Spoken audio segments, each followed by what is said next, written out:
So Grants for the Arts then, so it's an open access funding programme, and it's for people living in England, and it's for arts activities, and it's also for helping artists to develop their skills as well.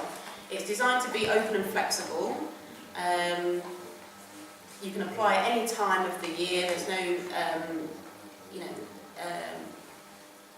it's a rolling programme, so there's money available throughout the year. But for this year, I think we've got £64 million is for Grants for the Arts. So obviously, it's not everybody can get funded, but you can apply throughout the year, and the decisions are made based on the quality of what you're wanting to do, and whether we've already, if we've funded, say, lots of musicians in Leicester, then it might be, but we've hardly funded any visual artists, then we're kind of looking to make sure that there's a good, that the balance is right, that we're being fair to all the different art forms. If you're applying for £10,000 or under, it takes 6 weeks for a decision to be made, and you have to apply for a minimum of £1,000. And if you're applying for over £10,000, then it takes 12 weeks for a decision to be made. We have a booklet that's available that explains how the whole programme works. You can get these in other languages as well, if that's if you need to do that. There's a telephone number on one of the last slides that it's got our inquiries line, so you just need to ring them and ask them for one of these packs to be sent to you, or it's also available online as well. For an individual artist, you can apply for up to £30,000, and if you're an organisation, it is £100,000. That can vary depending on the project, but they're kind of like that's the sort of suggested amounts. The average grant that was awarded to individuals last year was £9,998, and to organisations it was just over £33,000. So, what can you apply for? Alan asked me earlier about, Alan's a filmmaker, so he was asking me about film. Unfortunately, that's one of the things that the Arts Council doesn't fund. He asked me to leave, but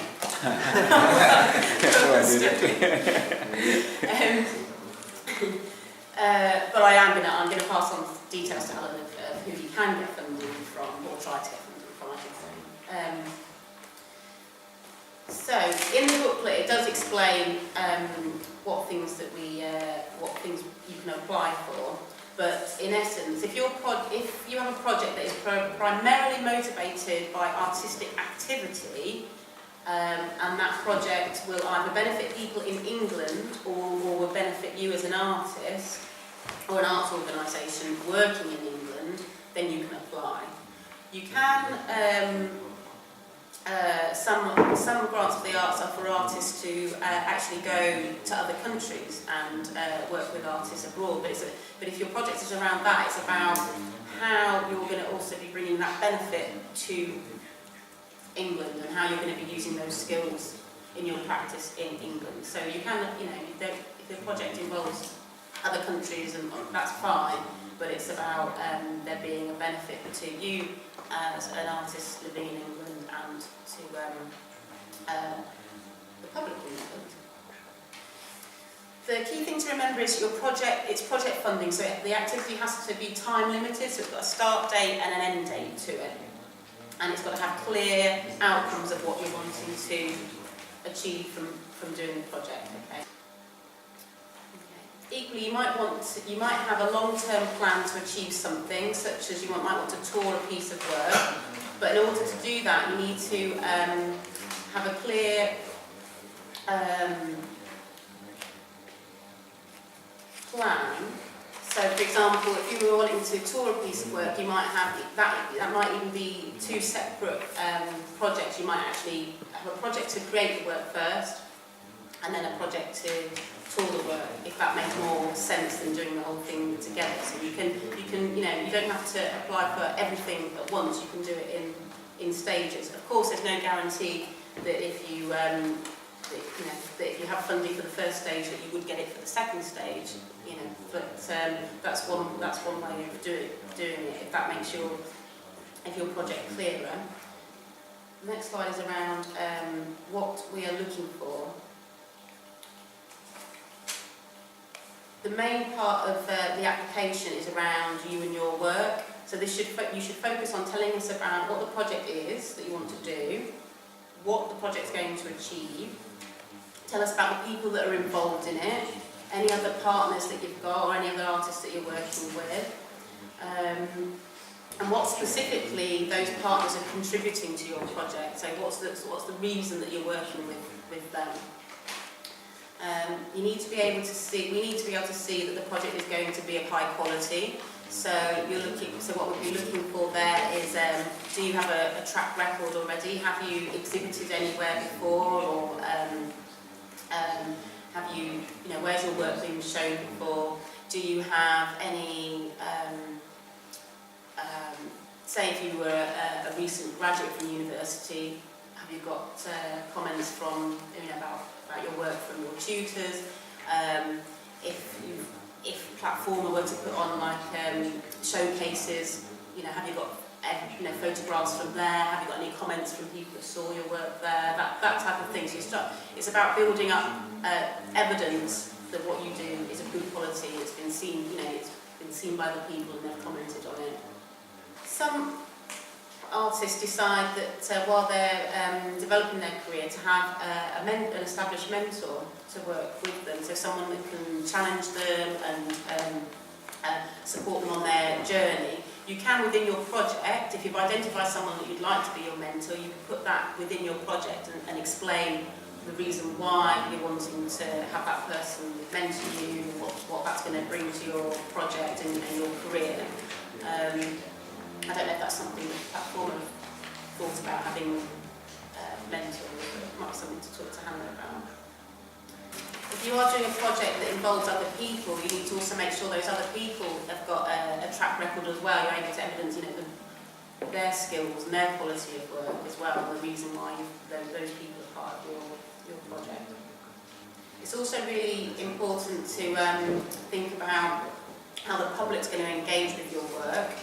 So you should tell us who you'll be reaching with your work, why this is the most appropriate audience. If your project doesn't have an immediate public benefit, for example, if you're doing a piece of research and development, then you need to explain the long-term benefit to the public. So by you doing this piece of research and learning these skills, how in the long term is that going to actually benefit the public?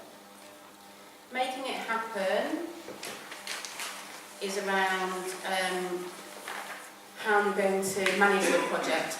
So being clear on your ability to be able to manage the project. That's also, if you've never managed a project before, that's where it's good if you've got if you've teamed up with maybe a partner organisation, or you've got a mentor, because it's basically giving evidence of how you're going to ensure that this project's going to be successful and you're going to deliver everything you say you're going to deliver. And then there's the finance bit that you'd have to fill in. And it's just about being clear what your why the things cost what they do, and making sure that you're paying yourself fairly. Some artists forget to do that. And just being realistic really about your finances. We do also ask that there's a minimum of 10% match funding, and what we mean by that is that 10% of your overall budget for your project needs to come from somewhere else. And that could be what we call supporting kind. So, for example, if you were a visual artist and you were getting the exhibition space for free, but normally there'd be a charge for that, then you could say, well, I'm getting.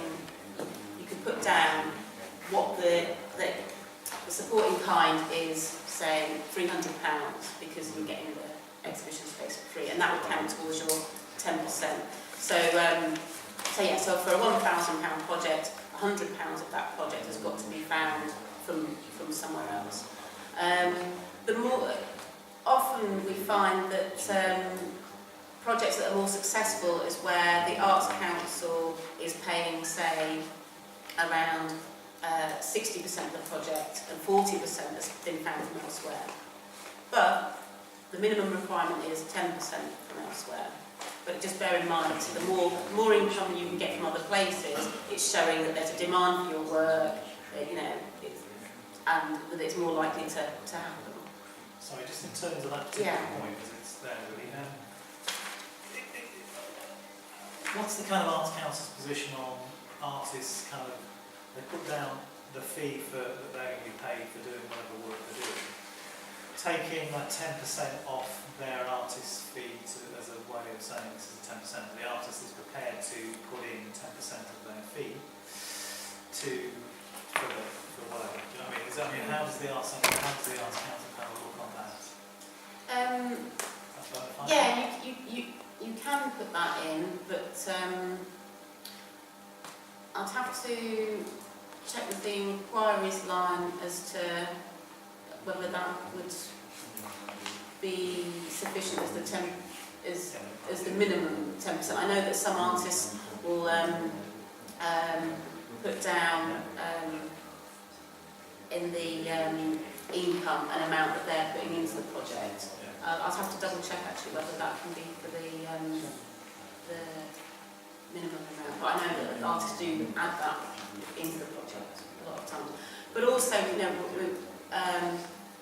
but we're also wanting to ensure that artists get paid correctly. So it's a bit of a. But a lot of individual people from will help with the activity. What, someone giving you the money? Yeah, you can put that down. Yeah. There's Stuart kind of paid. Yeah, of course. I think Stuart's offered to pay everybody. Okay. There's a final section on the form which is about evaluation. So it's just sort of there. You're just you're wanting to show how you're going to evaluate your project, so you're going to be able to look at whether you met the objectives that you set for yourself, and what the process was like doing the project, what you've learned from it, things like that. For arts organisations, we'd expect them to do quite a lot of evaluation, but for an individual artist, it's more about your getting feedback from people who've experienced your work, what they've thought about it, and lessons you've learned, and things like that, things you're going to take forward into your career.